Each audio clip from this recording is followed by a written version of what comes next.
Right now it's okay, I think. So, good afternoon, all of you.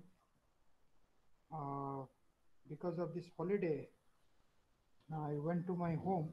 That's why there is a long gap, 1 week gap, and for that reason, we did not meet and discuss and take your course, one step further. So, if you remember that we were discussing about, Gia Burney, and due to some problem, it was just 13 minutes talk or lecture, and today I uploaded the 13 minutes talk. And so far, we discussed about how Gia Burney is an important political philosopher during the time of Alauddin Khilji and Muhammad bin Tughlaq, and he represents the idea of political expediency in the Islamic history. He has a very classic work known as Fatwa, uh, Fatwa, Jahandari. It is a classical work, and it is compared with Arthashastra of Kautilya and Prince of Machiavelli, right? Or you can say that he is an Islamic Kautilya and Islamic prince, right? And he has given importance to the Shariat, the Muslim laws. Shariat is a Muslim Islamic constitutes the Islamic rules or laws or regulations. And because of his emphasis on Shariat, and because of his views on Hindus, uh, that Gia Burney is called as a conservative and fundamentalist, and sometimes he's a bigot.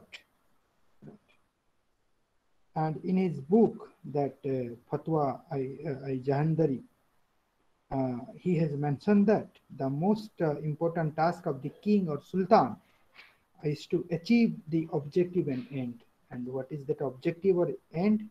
The end is to strengthen the state, whatever whatever may be the means. The means doesn't matter, end matters. So you can remember, or we can remember about Lord Krishna in the Gita, that end justifies the means. And Gia Burney belongs to that category, uh, who, you know, uh, you know, uh, believe that end justifies the means.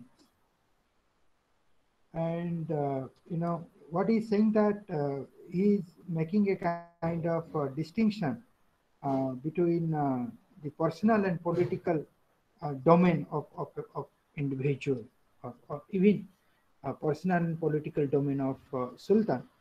And he's saying that laxity laxity means one kind of flexibility, laxity, is in not following the Shariat both in personal and political domain was tolerable till it began to affect the stability of the state.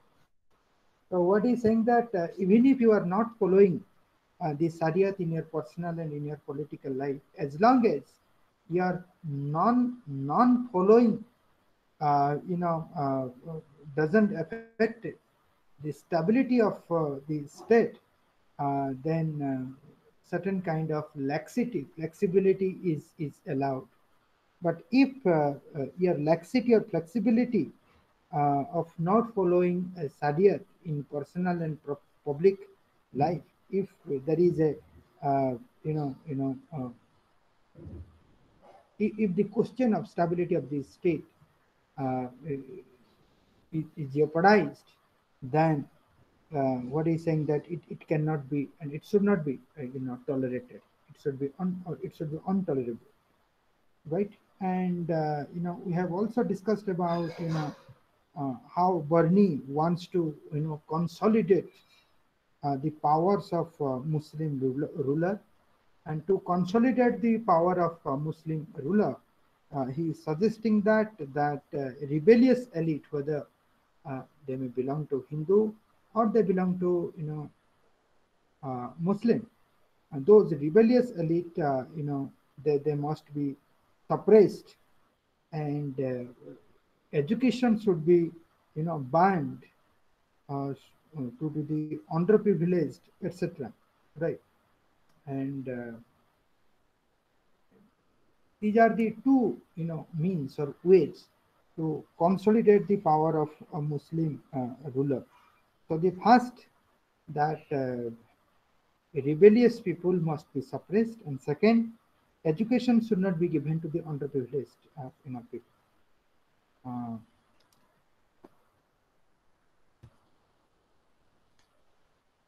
since Islamic following was restricted to a narrow section of the population, Borni felt it necessary to widen the Islamic base for political obligation towards the monarchy. So, how to, broaden the Islamic base? Uh, it can be broadened by, uh, it can be broadened by, making non-Islamic people into, converting the non-Islam into Islam, and spreading the Islamic way of life across the non-Muslim, and converting all the kafirs into, Musalman. Right? That's how, the political. That's how, Islamic base can be widened. Now, in the absence of civil society, religion was an important means for the said objective, and uh, perpetuation of tyrannical behavior towards rebel was another. Right? So what is saying that Bernie, makes use of religion in order to, uh, strengthen the state. So when he is against the rebellious elite, and when he is against the education to the underprivileged section, that means that Borni is against the emergence of the, civil society, and you know, so the emergence of the civil society should be stopped first, and second, uh, the perpetuation of the tyrannical, behavior towards the rebel. This is the second. By these two, means, Borni wants to strengthen the, sultanate, or the uh, Islamic, state. Now, two important, aspect of Borni political philosophy is very crucial. One is his theory of kingship, and another is his views on ideal polity. So today we will discuss about his theory of kingship, and next class we will discuss about his, vision of ideal polity. Right? Now, Borni made distinction between the personal life of Sultan and his political rule. What is saying that the personal life of Sultan uh, is different from his, public or political rule. In both the aspect, he, you know, envisaged in him an ideal person, right? Um, if you remember Manu, Brahman is the idealization of man. I mean, the best individual is a Brahman. So Brahman is not a caste.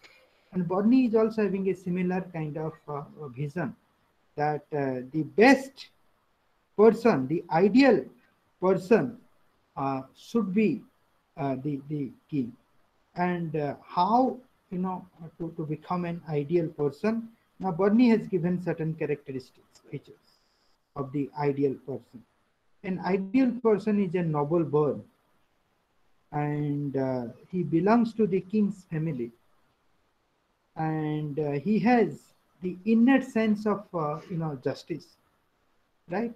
So his intrinsic justice is his intrinsic, values, and he should be the wise enough to, understand deception and conspiration. Deception means something which what is not real. So he must have, uh, wiseness. He must have the virtue to know whether it is a reality or whether it is a deception, whether whether it is a conspiracy or not. He must have, uh, you know, enough wiseness. The next, he must understand the importance of his time, right?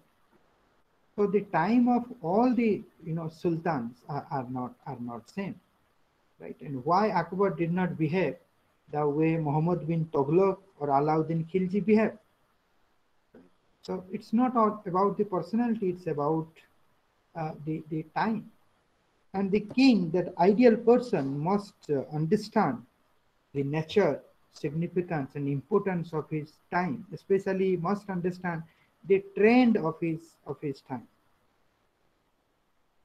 and he must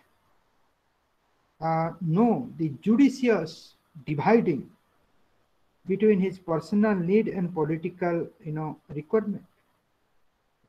What is his personal need and political, requirement?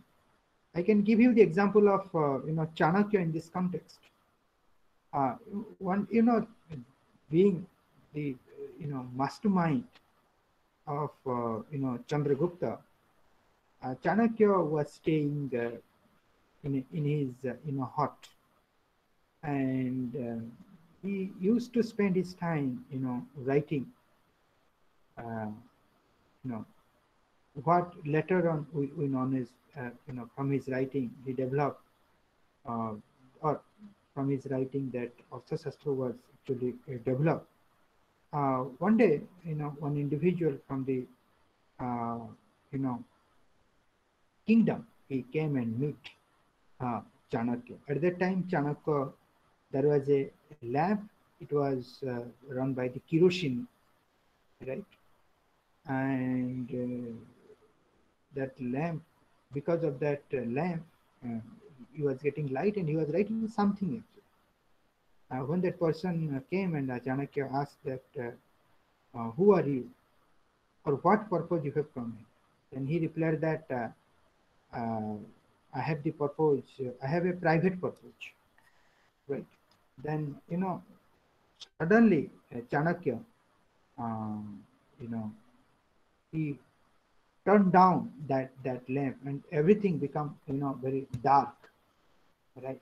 And that person asked Chanakya that why did he uh, do that? Then Chanakya replied that uh, when you came to me, I was involved uh, in some public work, right? So that's why that lamp was I was using that lamp, and that lamp or the light belongs to the kingdom, or it's the public property. Now, when you are having a private, you know, uh, discussion with me, then I cannot use that public property for this private discussion. Now, from that you can understand the distinction, the you know, or the dividing line between the personal need and political, requirement, right? And the next, criteria of that ideal person is that the sultan or the king must be the follower of the Shariat, or he should follow the path of Shariat. Now, all these were the indication of him as an agent of God on earth to do the welfare of the people.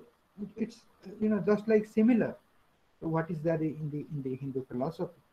So a sultan must have all these qualities of the ideal person. So if he has, then uh, you know he is seen as the agent of God on earth. What Hegel says, march of God on earth. And why? I mean, he is a God on earth because he is there to do the welfare of the people. Now, whether it is a king or whether it is a sultan, the goal is to do some welfare activities for the people. Now, in the personal realm, the Sultan may choose to be lax, but he opposed to the idea of laxity in the political sphere as it might lead to the disease in the administration. Now, Bernie is saying that okay, certain kind of flexibility, uh, it can be you know uh, it can be uh, uh, it can be given to the king, right? Certain kind of license on flexibility can be given to the king so far as the personal sphere of the king is concerned. But whenever the king is in the political sphere, in the public sphere, then that laxity, that flexibility of not following the Sharia, it cannot be given to the king, and king should not have this license. Why? It's because if the king, maintains flexibility in his flexibility in his role in the public sphere, then the entire administration will be diseased. Now, Borni advised the Sultan to achieve the objective of Islam and possesses the attributes of terror, prestige, pride, high status, domination, superiority, and these are the qualities, right? So, what he is suggesting, to the Sultan, advice to the Sultan, that the Sultan must achieve the objective of the Islam. And what is the objective of the Islam, right? So I'm throwing this question to all of you, that what is your view so far as this objective of Islam is concerned? So anyone wants to participate? What is the objective of Islam? Taha is there.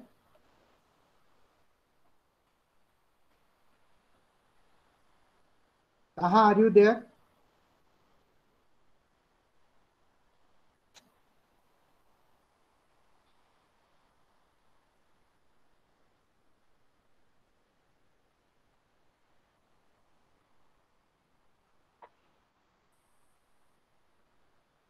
No, Taha is there.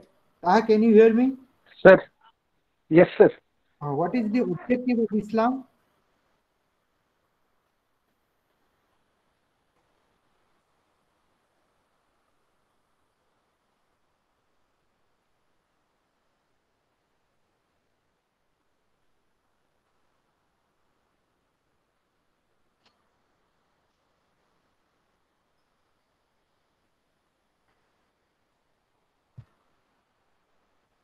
Now, I think I will not say what is the objective of Islam. You search from your own. But Borni wants the Sultan to achieve the objective of Islam, and for that, he is saying that the Sultan must possess certain attributes. And what are the attributes? The attributes of terror. Terror means he must generate fear within the subject, and he should maintain prestige, right? He should be prestige conscious. Then he must have the sense of pride. He should have the high status. He should have the high status. He should have a dominating personality. He should be superior to the all. Now these are these attributes the king must possess in order to achieve the objective of Islam. So anyone ascendancy over him meant the loss of his superiority. So the king or the sultan cannot allow a person to be superior than him. Right. Now the sultan must desist from 5 mean qualities or 5 vices. And what are the vices? Such as the first, the falsehood; the second, the changeability; the third, deception; fourth, worthfulness; and fifth, injustice. Now these are the 5 evils that Barni wants Sultan to be away from these diseases or mean qualities. Similarly, differentiation between the determination in the enterprises of the government and tyranny or despotism was necessary to command faith, fear, and prestige among his friends and enemies. In connection, enemies towards the king. So what is saying that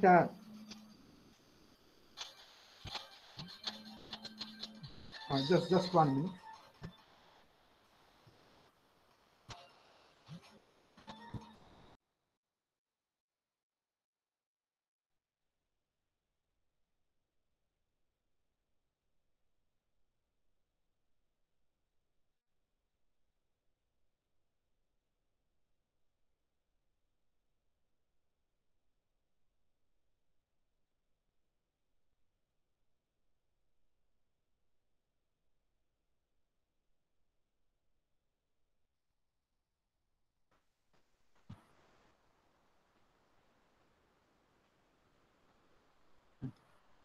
So sorry, there was a call actually. So what is saying that the king must know the differentiation between that determination in enterprises of the government and the tyrannical and despotic attitude of the government, right? And that distinction or differentiation between this determinism and tyrannical attitude, determinism towards the enterprises of the government, or one can say the deterministic attitude towards the governance and despotic attitude towards the governance. The distinction between these two is very crucial for the sultan in order to generate faith, fear, and prestige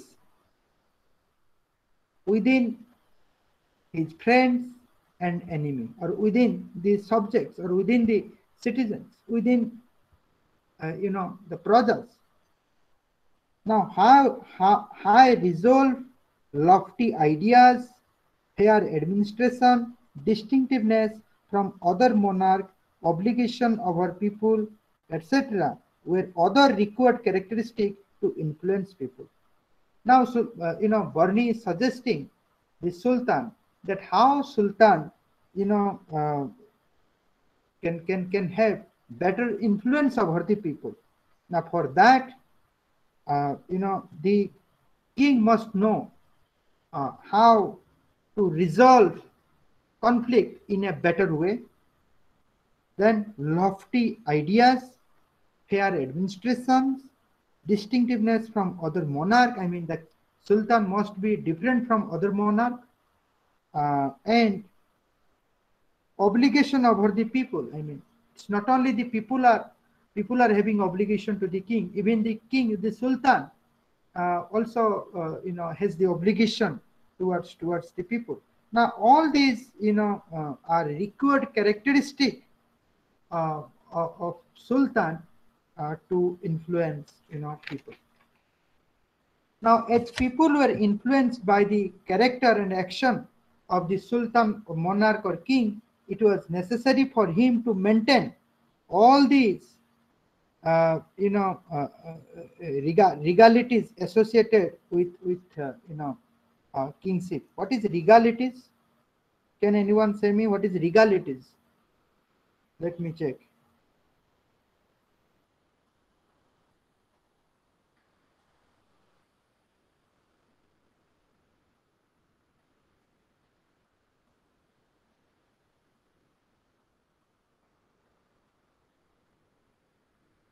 Regality means the state of being a king or queen, right?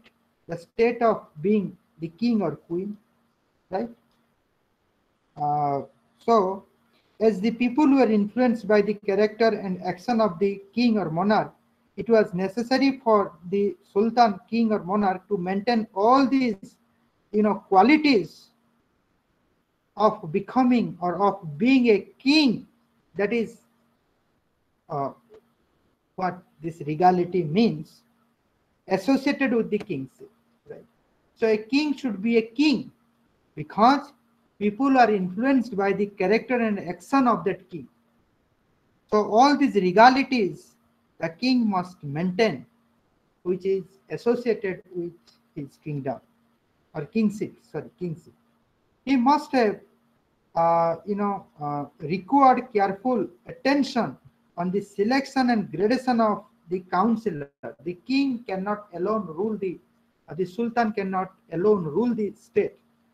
He depends on various counselors. Now these counselors, they advise king on various policy matter. Now, you know, the king should know, or the king should be careful, or carefully the king should have the attention on selection of counselor. If a bad counselor is selected, then it may finish the kingdom. Right? So far as the selection and gradation of counselor, the king must have a careful attention on it, right? And because it was on the basis of their advice and reporting, either on policy matter or on about conspiracy, corruption, and the condition of people, etc., that the administration could function harmoniously. So since the councillors, they not only give advice on various policy matter to the king, but also councillors reports about various conspiracies, about corruption, and about the condition of people. So a good counselor is always pro people, and a bad counselor is always, anti people. So if a good counselor is there, then the administration could be function harmoniously, in a harmonious manner. Now the supremacy of sultan and the safety of sultanate could not be, or could not have been secured without delivering justice to the subject. Right? Now burning, uh, these are some of the secular values what burning has preached, that without delivering justice to the people, the supremacy of the sultanate or the kingdom, right, of the sultan and of the people or of the citizen or praja. Now that voluntary obedience, again it depends whether the sultan is delivering justice to the people or not. Accordingly, the first act had to be the appointment and the gradation of judges. So to give justice to the subject, the first foremost act of the sultan should be the appointment and gradation of judges, and he must delineated the functions for those judges. And what are the function of the judges?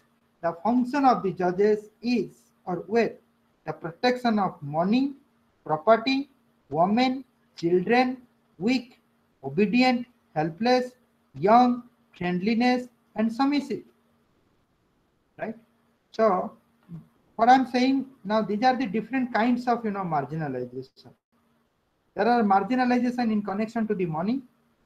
The king must protect the subject who is marginalized in terms of money, who is marginalized in terms of property, who is marginalized because of her gender status woman, who is marginalized as children, marginalized as weak, marginalized as obedient, marginalized as a helpless person, marginalized as young, right? Youth is also a kind of marginalization.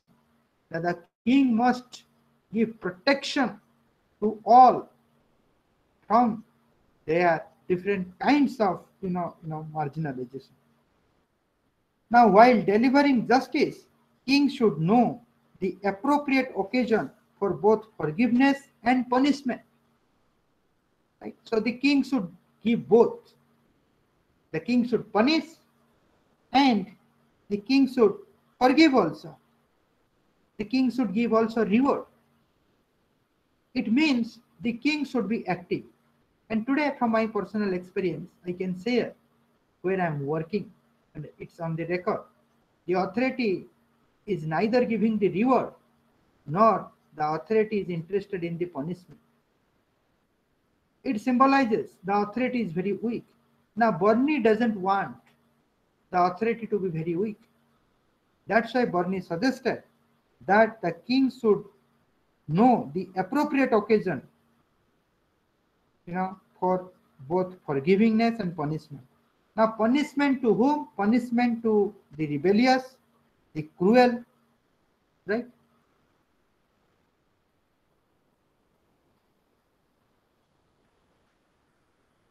Punishment to whom? Punishment to the rebellious and cruel. And forgiveness to whom? Forgiveness to those who accepted their sin and were repentant. So those who accept that they have committed this sin and they are repenting, those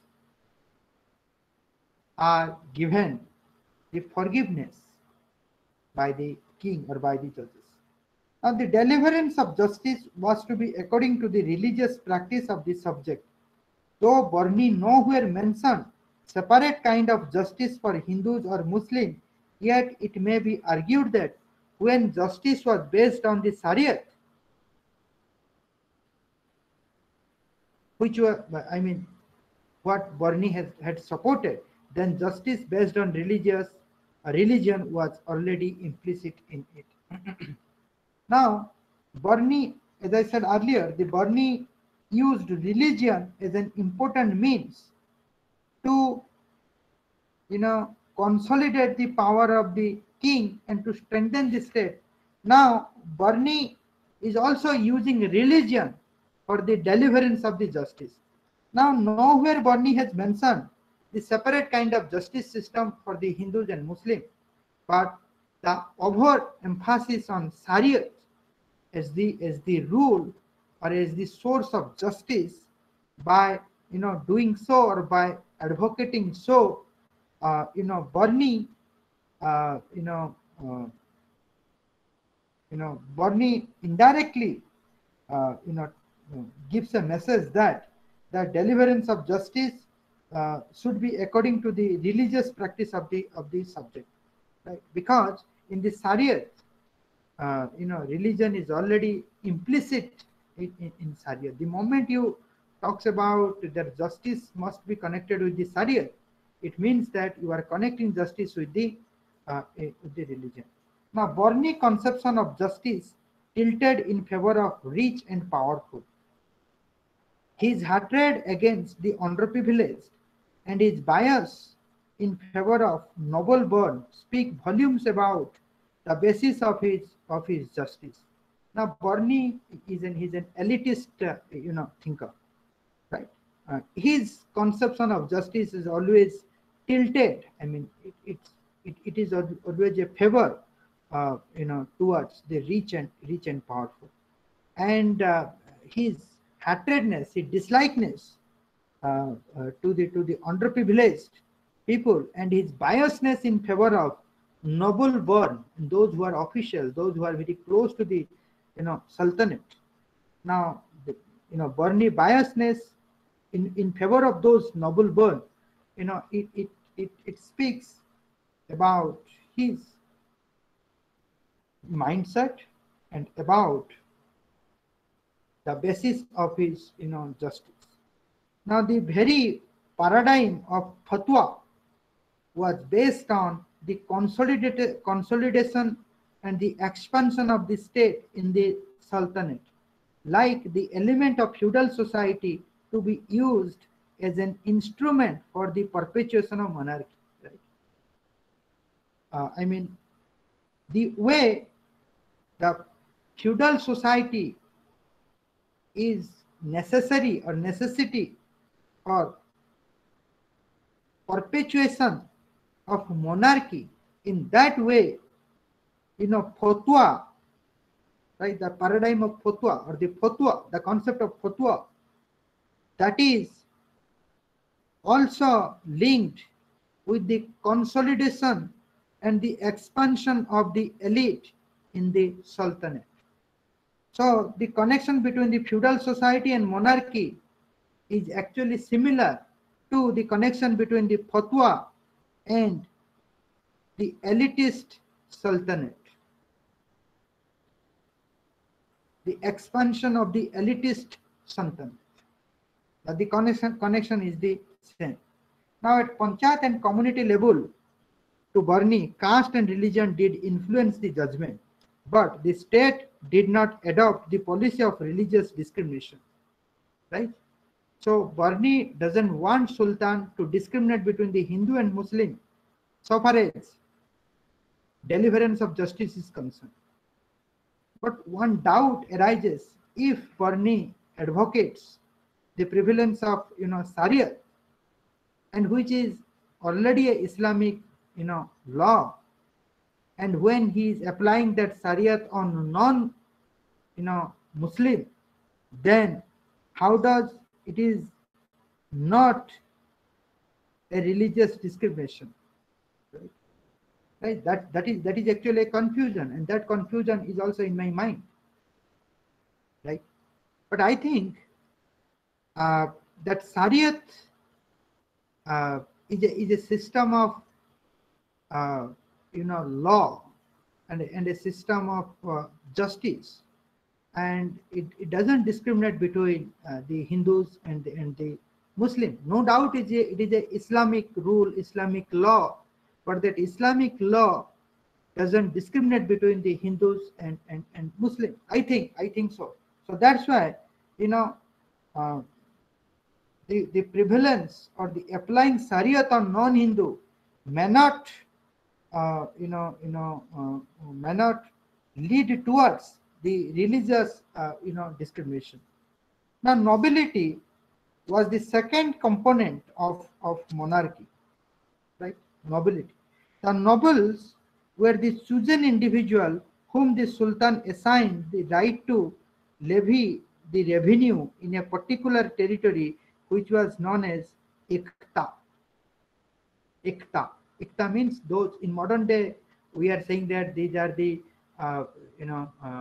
what do we call that? Revenue collector, right? These are the noble person. So these noble, who are the noble person? Noble persons are basically those who collects revenue from the particular territory, and we can call Tahsildar. Right? So modern day, Tahsildar are actually the noble person in that period, or in the language of Barni. And these revenue collector were known as Ikta. Sorry, Ikta. Ikta is nothing but collecting revenue in a particular territory, and those who are collecting revenue in a particular territory, they are called as Iktadar. Iktadar. Right. Now the Iktas were frequently transferred from one person to another person, which made them non-hereditary. And it is also maybe the modern society has learned this thing from them, that one Tahsildar cannot be posted on in a particular space for whole of in his whole period of job. Right? So there is a kind of transfer. Right? You cannot stay in one particular place. You have to transfer from this place to that place. And these Iqtidar, it should not be, it should be non-hereditary. It should not be hereditary. Right? And why this transfer and this non-hereditary, that aspect is attached to the Iqtidar, primarily because it will avoid corruption. Right?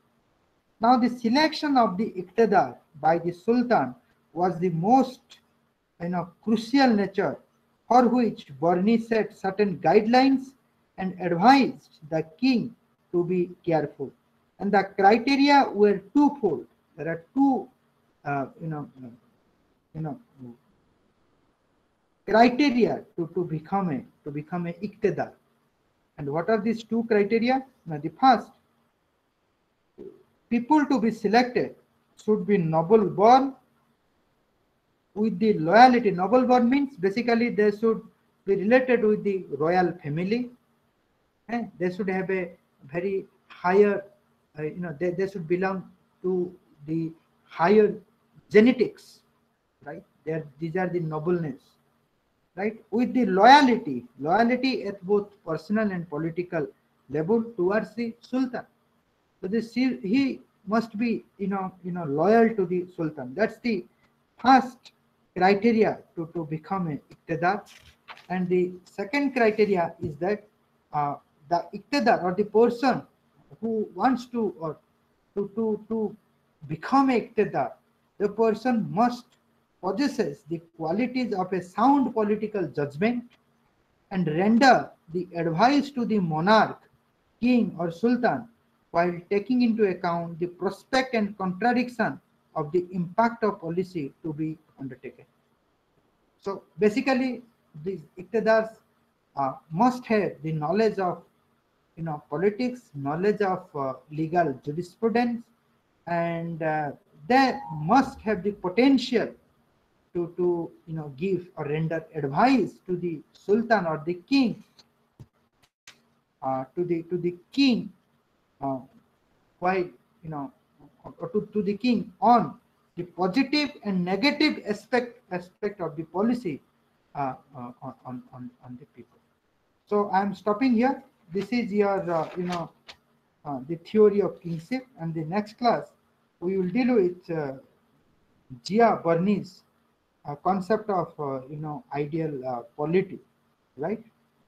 Uh, so so I'm not taking your question because I'm still also reading Bernie, and I'm not an expert of this Islamic political thought. So and I don't have any kind of genetical link to this Islamic political thought. Being a Hindu, there are certain natural advantages that I can understand the Hindu political thought. Being a Hindu, but not being a Muslim and understanding Islamic political thought, it also becomes very difficult for me, right? So I will not take your questions, but if you have question, send it to the WhatsApp, and I will try to answer uh, your questions. So thank you very much.